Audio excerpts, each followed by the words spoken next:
Well, we're recording in the evening, but you may be accessing this in the morning, in the afternoon. So greetings at whatever point of the day it is. And thank you for that introduction. I am going to be talking about managing stress and being mindful, and how do we create a balance in life, and hopefully find some tangible tools that we can access when we need them. So welcome one more time.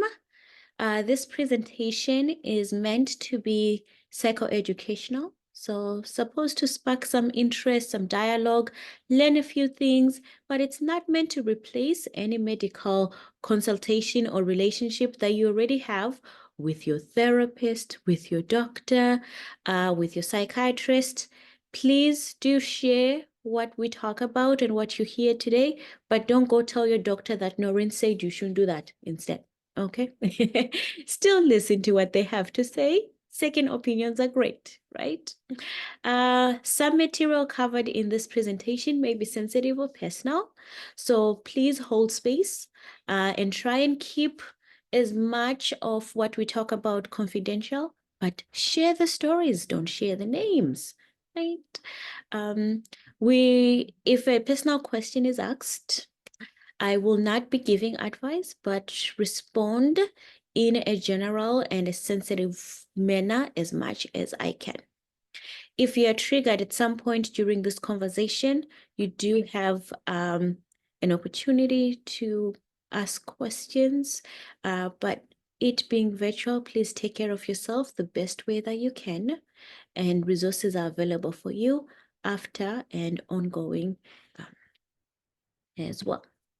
So, since I'm going to be spending the next couple of minutes on your screen, you might as well get to know me a little bit, right? I think it makes sense. Beyond the work that I do, I love food. So when you hear me give examples of food, know it's because I'm speaking from the heart. And I love film. So I enjoy watching TV, and I don't think that's a bad thing. Sometimes TV is a good thing, right? I also enjoy traveling.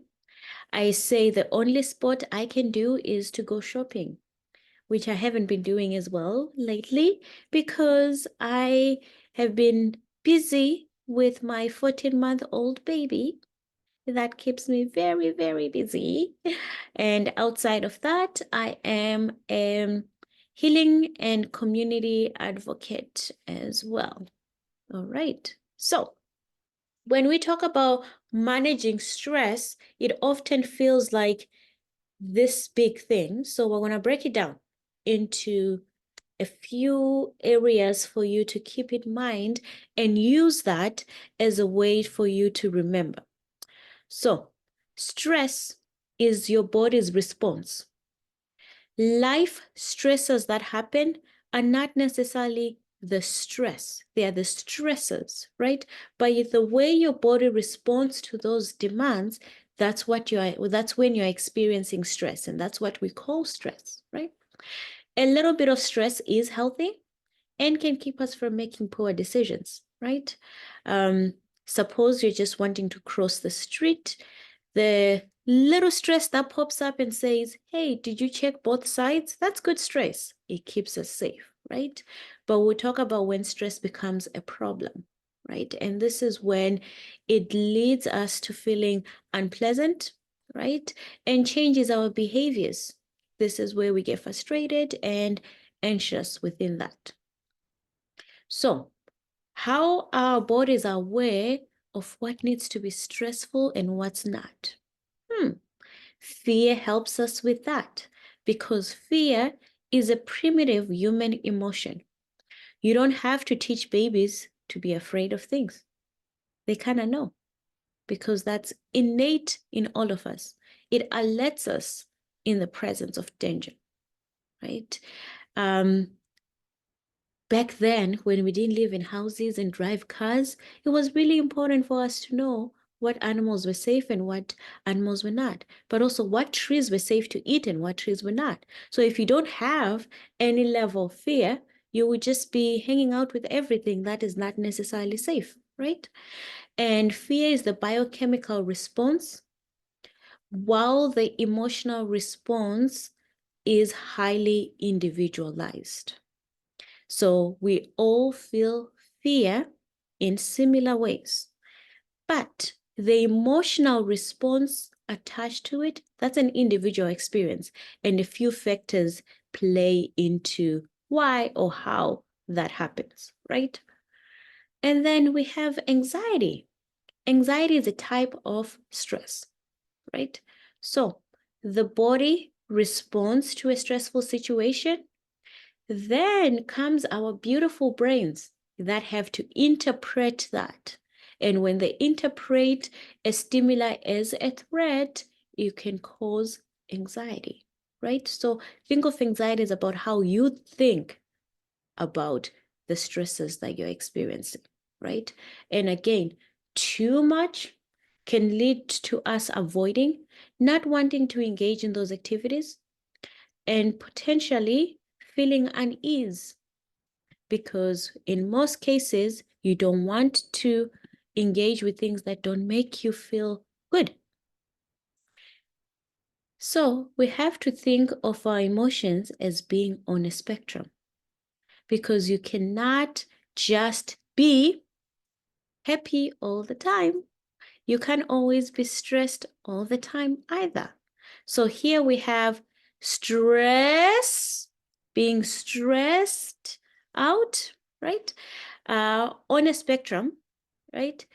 Like I said, not all stress is bad. So there's a little bit of stress where you're able to handle and respond, and you can go back to your baseline. Then you get into where you're feeling distressed, right? So for example, you could be having 2 midterms on one day. If you had one midterm, you'll be stressed, but you can go back to your baseline after you write the midterm. But if you have 2 midterms back to back, the day is going to feel very stressful. And this is where you get into that level of distress. Suppose you have 2 midterms plus a paper that's due, and you have a championship game as well. Now stress is accumulating, right? And accumulative stress is leading us towards the reds, the dangerous side of stress. And this is where it can lead to burnout. So burnout is most likely experienced when you find yourself just running on the same treadmill, but you're not getting anywhere. But also you're no longer as effective as you normally would be. And the same thing can be understood with anxiety. Remember, stress is the body's reaction. Anxiety is the mind responding to the stressor, right? So there can be a little bit of worry that we experience, which is normal, right? And then some infrequent anxiety once in a while, right? I can have worry that when I get my grade back from my test, it might not be as great because I had too many of them. When you get to a point where your teacher giving you back or handing you back your test feels like a physical test, feels like a physical stressor, then anxiety is taking over, right? And chronic anxiety is a result of just being on that level of distress over and over again, as similar to the stress above. Okay, so because not all stress is bad, we have to figure out how we make sense of it. And there's a few ways of thinking about it. The first one is the guitar strings. As you can see, in order for the guitar to produce music, there has to be a little bit of tension. That tension can be stress, but it tends to produce beautiful music. Another way of thinking about it is the fire detector that's in your kitchen. When it is going off, but there is no actual fire, it is quite annoying, right? You could be taking a nap and it goes off and it disturbs your nap. But if we just walk into the kitchen and take it out, the event when there is a fire, we actually do need it to go off, right? So I think of stress as an alarm, the alarm system in your body. What is it trying to tell me? Often stress is telling us something we haven't given attention to. The different types of stress, brief, right? I'm crossing the street, I'm a little anxious, something might go wrong. There's a brief increase in my heart rate, right? There's mild elevations in the stress hormone levels. So this is the biological, physical experience of it, right? But once I cross, I can go, that's done. It is expected. Tolerable stress is a bit more serious than the brief stress, right? But again, it's still a temporary stress response. And it's usually buffered by supportive relationships. I'll give a concrete example of that. Losing a loved one can be a tolerable stress, right? Especially when you have other people around you supporting you. The relationships tend to help regulate because you get to see how other people are responding to stress and what tools they have. And that helps with tolerable stress. It's not to say that it's not bad. It is still serious, but because we're not going through it by ourselves, we're able to tolerate it. COVID would be a good example of that. We're all equally stressed during that time because we didn't know what was going on or how long we were going to be on lockdown for. But because we were all experiencing it at the same time and we had each other, although not physically in the same space, we were still able to feel supported, right? Whenever you get on a Zoom call with someone, you check in and how they were doing, it helped to buffer that stress that was being experienced. Toxic stress, on the other hand, is prolonged.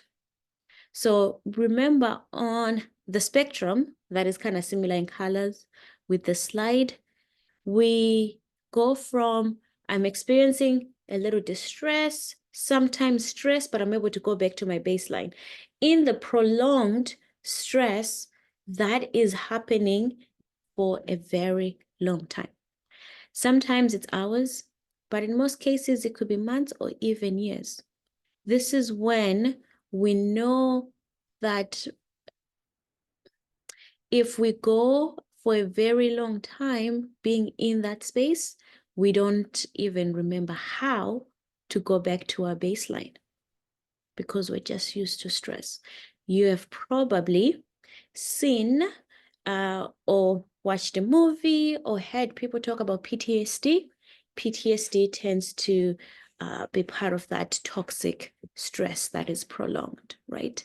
So it is toxic because it takes away your joy, it takes away your ability to be present, but also it tends to happen in a way where it isolates you and you feel like there is no protective relationships or buffers in place, even though there's other people that experience it.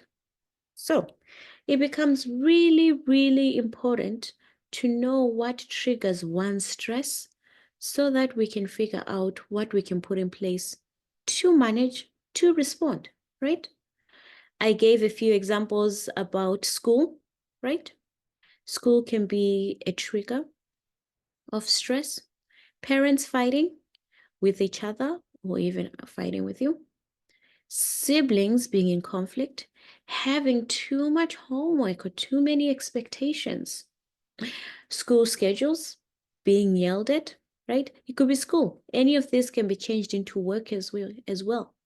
Being yelled at, being bullied, being left out, illness, right? Illness can trigger a lot of stress because it dysregulates how things usually function. Now people have to take on different roles. And by taking on different roles, the body doesn't actually know that, hey, this is something I can do. It thinks it is a physical threat. because it's outside of one's normal routine. Too many activities, right? And I think it's important here to recognize that not all the things that trigger our stress have to be negative. Some of them can be positive, right? When you're trying something new, right? Trying a new activity, going to a new school, being at a job for the first time, those are all positive things. Weddings are a lot of stress. That's a big one, right? Public speaking, just thinking that you might fail at something. Knowing your triggers gets you to understand how your internal alarm system works, right? Remember, we say think of stress as an alarm that's telling you, right? Because the effects of stress can be felt in our bodies, in our minds, and also in our behaviors. Have you ever realized sometimes that when you're stressed, that's when you want to sleep more, maybe eat more? Maybe that's when you don't want to talk to people. That's when you get distracted with a lot of things. So the balance between the body and the mind becomes really important, right? So what are some ways you can recognize stress within your body? So we have this thing that's called a body scan. And as you can see, the image is of a body, and then we have all these beautiful colors around it. It is a way of trying to track and scan where individuals are. Some physical symptoms that can be experienced due to stress are trouble sleeping. Sometimes it could be sleeping too much. And trouble sleeping can manifest in a couple of ways. Either trouble falling asleep or staying asleep, right? Having stomach aches, not because you ate something, but unexplained. Chest pains, difficulty or trouble breathing, muscle pains and tension, right? You've probably have people in your life that keep saying, my back hurts, my back hurts. And you're like, you've been saying that for a very long time now. Did you get checked by the doctor? And they're like, yeah, there's nothing. I can't seem to figure out what it is. Sometimes that is stress manifesting in a somatic way. Indigestion, so not being able to digest the food that you eat, or feeling nauseated, right? Sometimes our bodies also increase in sweating. And this is where we get people feeling sick or falling sick quite easily because their immune system is compromised. I'm sure acne, people have heard that one. Like your body is communicating with you in different ways. But so is your mind, because these two work hand in hand, right? Stress in our minds can look like not being motivated or getting easily angry. I'm realizing I put angry twice. Clearly, that's a good indicator. Feeling uncomfortable. This could be simply you sit down and you can't seem to find a space that feels comfortable, a position that's comfortable. Or when you're trying to think about things, it feels really uncomfortable, right? Our thoughts are not meant to make us fearful, but when you find that your thoughts are uncomfortable, that could be telling you something about where your mind is and what's going on, right? Feeling anxious and unsettled. Again, not motivated. Unhappy, depressed, restless, nervous, overwhelmed, and freaking out. This one is a good one because we all have what's called a window of tolerance. And this is where in that spectrum, we're able to experience stress and still feel okay. But when we find ourselves freaking out, that means our window of tolerance has become shorter because we often can experience stress and respond to it and go back to a baseline. But if we're not able to bounce back, it's because our window of tolerance is shorter than usual, right? We joke around that when someone is freaking out, we use HALT, which is, am I hungry? Am I angry? Am I lonely? Am I tired? That is a good way of checking what you haven't done to take care of yourself. That could be making your response to stressors in the environment more amplified, right? We can also see stress in our actions and behaviors, right? Where we have mood swings that are more extreme. Like I said, it is very normal to feel happy and sad the same day. But for the happy and sad to stick around longer than usual, then that's telling you something. And yes, I said happy sticking around because that is also telling us something. We have to experience all emotions at a balanced level. If there's one we're experiencing too much, are we avoiding a certain emotion? Right? Are we trying not to recognize that, yeah, this is making me sad too, right? We can be arguing and fighting more because, again, stress is the body's response to stresses in the environment. And the natural instinct is for us to fight, to flee, or to freeze. So when you find ourselves fighting more, that means we're feeling even more stressed. We can appear to be more worried and anxious, right? Or withdrawn, where we're not interested in doing anything. We struggle with focus, right? We can also have changes in eating habits, and this is both too much or too little in both directions. Right? So now that we've kind of set up as to what happens, what is it, what happens, and what are ways in which we can see what's taking place, it becomes important for us to find ways to keep our stress and anxiety in check. First thing being, recognize what I can control. Oftentimes, we can control ourselves, we can control other people. Right? You can control your thoughts, right? Just because I'm having a thought does not make it a fact. It is just simply that, a thought. And fun fact, we can have anywhere between 90 to 150,000 thoughts a day. Crazy to think about it. That's because our brains have this ability to quickly check safe, not safe, and we don't have to think about it all the time. Yet, 90% of the thoughts that we have are actually negative. So that means our brains are constantly looking out for the danger more than the positive.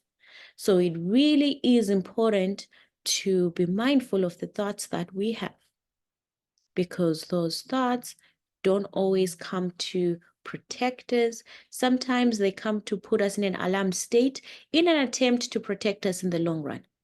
But not every time do we need that protection. Also, recognizing what is not in your control. Other people, the future, the past, opinions that other people have, how others take care of themselves. Instead, we can focus on how you take care of yourself, right? How are you handling challenges? How do you speak to yourself? We're often very gentle with our friends and very critical of ourselves. And this is why being a thought detective is really important. And I'll give you an example of what a thought detective is. It is our ability to say, hey, that is an interesting thought I'm having, and not letting that thought take over, but also asking, what evidence do I have that this thought is true? So, example, I am driving to work, and for whatever reason, every single light is turning red right before me. Thought goes in and says, today is the day I'm going to get fired because my report is due and I'm already late. They're going to realize how incompetent I am. All right. How true is the thought that I'm going to get fired? Maybe, maybe not. What evidence do I have of that? Do they just fire people because they're late? Probably not, right? What's in my control then? I can control that I can call work. Hi, I seem to be running a bit late. I will be there and thank you for your patience, right?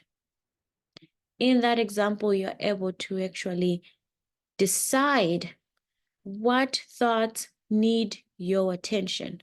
Because when your brain is going through its process, 90% of the thoughts are negative. So it is rarely thinking, what's the positive? It's thinking all the negative things that will happen, right? We also fight our stress by talking, right? How are you talking to yourself, right? You can talk to someone else, right? Often when we sleep, it tends to help reset that. And so is exercise, right? Some other strategic ways of doing that is to take a slow, deep breath. That helps not only to talk to your brain, because breathing is your body's natural way of talking to your brain to say, I am safe. You have all the nutrients that you need to function, right? We can visualize because our brains are quick to think of the negative. Let's visualize some positive things. Let's visualize our safe, calm, happy place where this danger is not in place, right?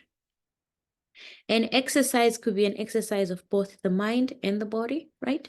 The mind being mindful, meditating, the body doing yoga or going outside for a walk, right? We can also do some progressive muscle relaxing. And this is a way of doing that body scan, of checking and sending the breath, blood flow into different parts of your body so that your body knows that it's safe and it can actually breathe, right? So anxiety is the brain, stress is the body, right? When I'm stressed, I need to find something I can do that I can control. An example of that is I bake.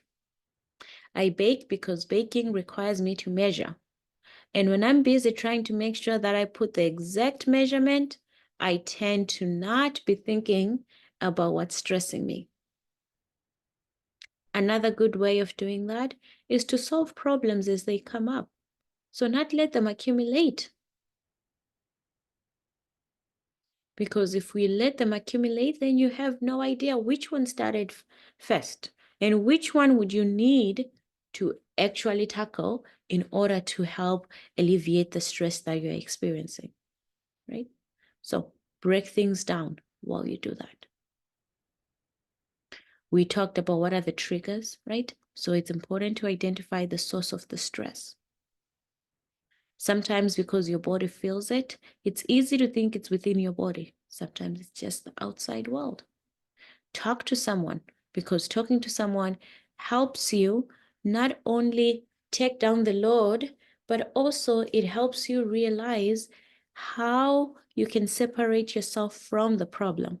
We solve problems better when we're not embedded in them under that cloud where it feels like everything is going wrong.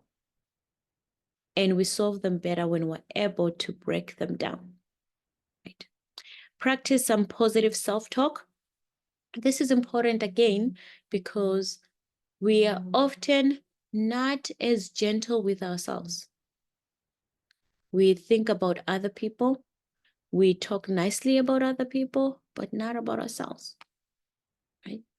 Take time to do things you enjoy. Remember your window of tolerance that we talked about?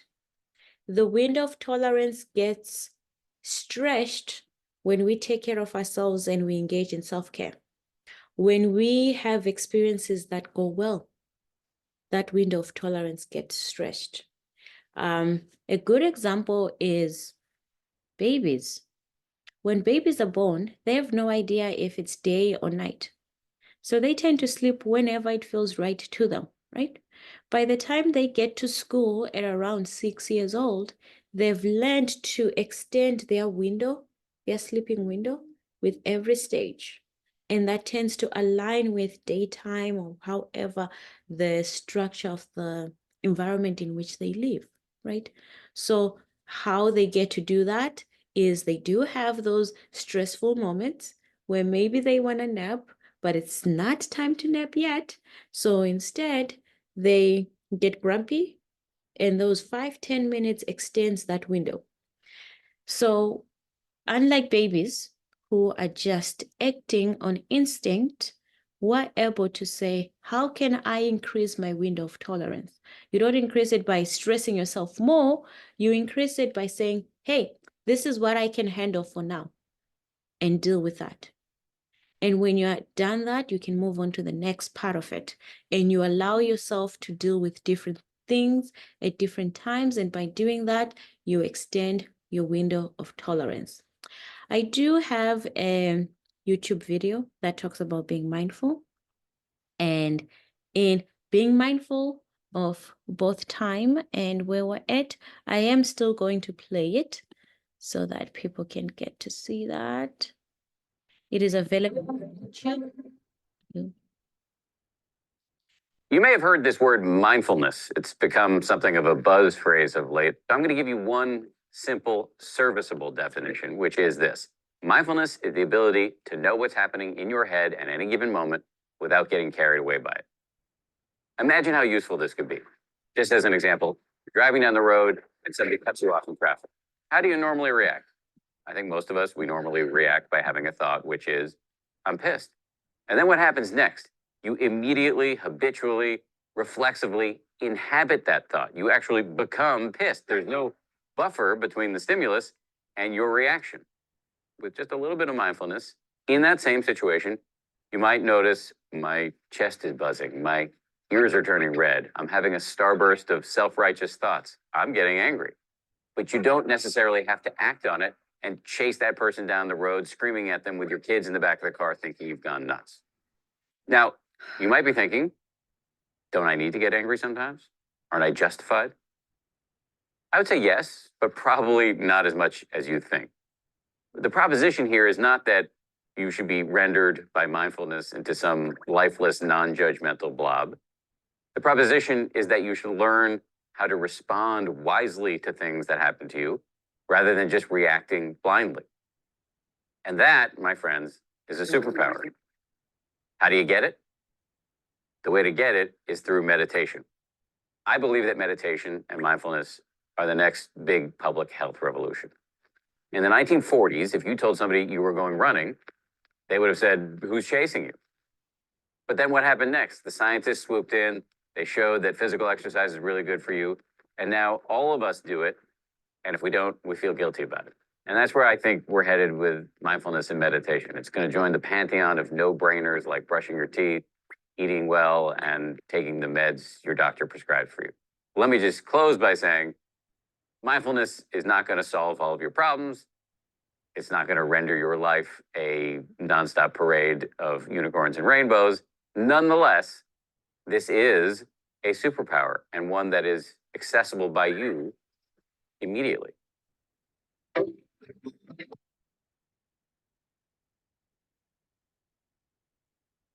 So, as you can see, we all have the ability to not just react to the environment, be able to create buffers between.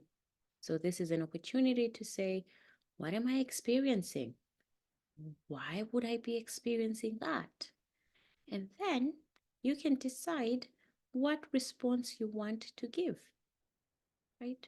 We don't want stress to hook us in the sense that we're just waiting to be baited with stress. So Before we get into questions, I will conclude by saying this.